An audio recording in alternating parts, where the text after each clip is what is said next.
Whenever the question of God arises, the first thing that comes to mind is that God was on drugs. God must have been taking some good LSD or some sort of such substance. Because of course, have you seen an elephant?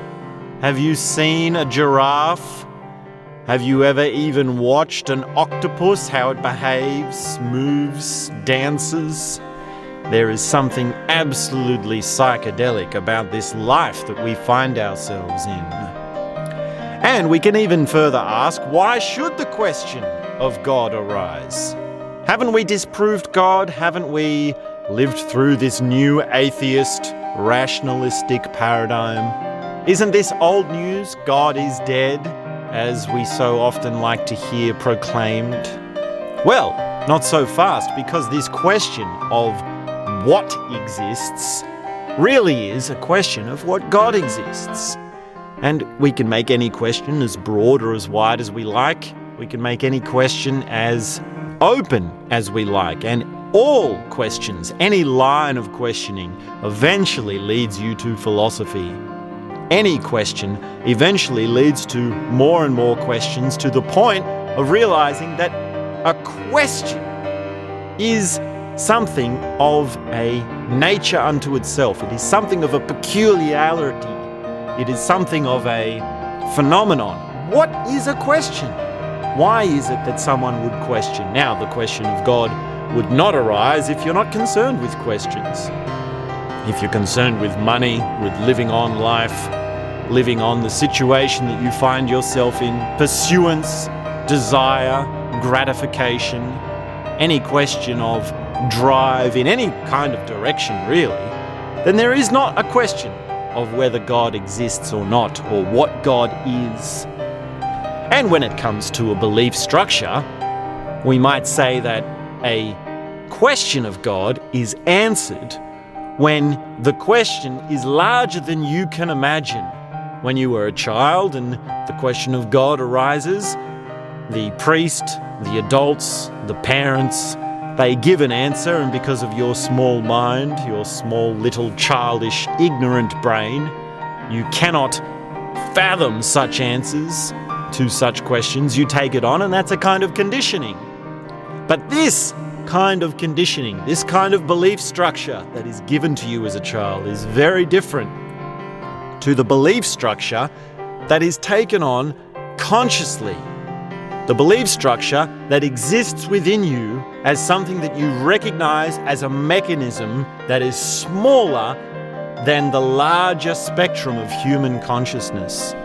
When you approach belief from a multidimensional perspective, you see it as a mechanism that operates as something unto itself, as only part of much more that you are, much more of what you experience.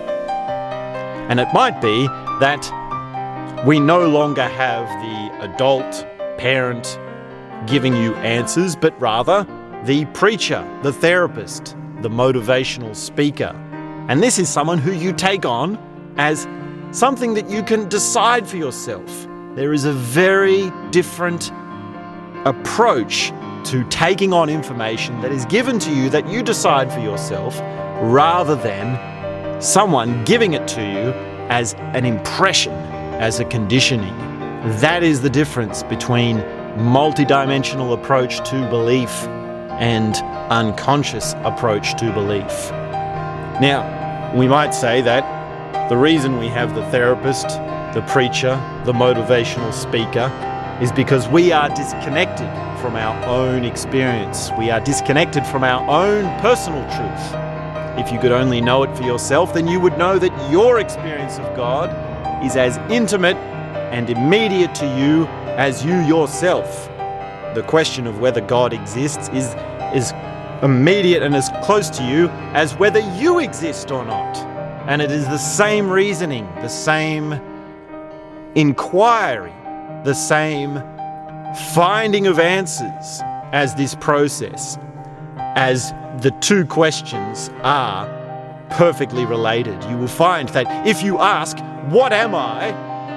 and you follow the answers to the ends of the road, you will find that it is the same as the question as what is God?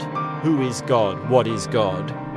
And you find that the answers are the same, which is that you are God and you are the thing that you discover unto yourself that is larger than you. Now, to say this difference between what you and other is, this is another dissolving that happens on your journey. This is another thing that makes you closer to God, closer to yourself. You might say, well, I don't exist. I am an illusion. Myself is an illusion. In the same way that God doesn't exist. God is a belief structure or a philosophy or an idea. And in that, there is something that is true. In all things, there is something illusory, but that is not to say that they don't exist. That is not to say that they are not something of a substance that you can sense, that you can relate to. Now, another way to look at this is to say, does God exist? Well, ask this question. Is there anything that is larger than you? Is there anything that is bigger than you? Sensing this question, sensing this boundary of you and anything that is larger than you is where you sense the answer, where you sense this divide between you and other, you and else, self and else. And of course, the initial answer is, well, is there anything bigger than me? Of course, the moon is bigger than me. The sun is bigger than me. This solar system, this galaxy, this universe is bigger than me. Just small old me, poor old me in my little world.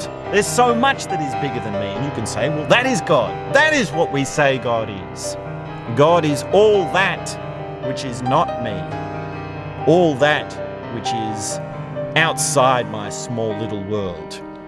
And yet, when you look into your world to see what is me, what is it that I can either sense or have and know that anything you can sense forms part of your experience. Anything that you can sense in an experiential way, whether you can see it, smell it, taste it, touch it, feel it, that is part of who you are. That is part of what you are. And in that sense, when you sense anything other than you, it becomes part of you. And this is a long journey. We do dissolve as the process unfolds. It takes a high degree of sensing. The realization that everything is God and that you are God is not apparent because we don't have the sensing abilities. We don't have our senses about us. It makes no sense, as we might say. And when we say so often it doesn't make sense, we really mean it's not logical, it's not rational. My mind can't think around it. I can't use a rhetoric or a flowing of words that will make me agree with you. And of course, agreeing and disagreeing doesn't really come into it. The question of whether things are right or wrong as an answer to a question, really on the deepest level, does not matter. It really does not matter. Because the answer is really your experience. The answer is your truth. And you might meet someone that says, I have felt the presence of God. I have known the presence of God my whole life. I have known the love of God my whole life. And you can say, well, that's very good for you. That's very real for you, and there's nothing I can do to argue with that.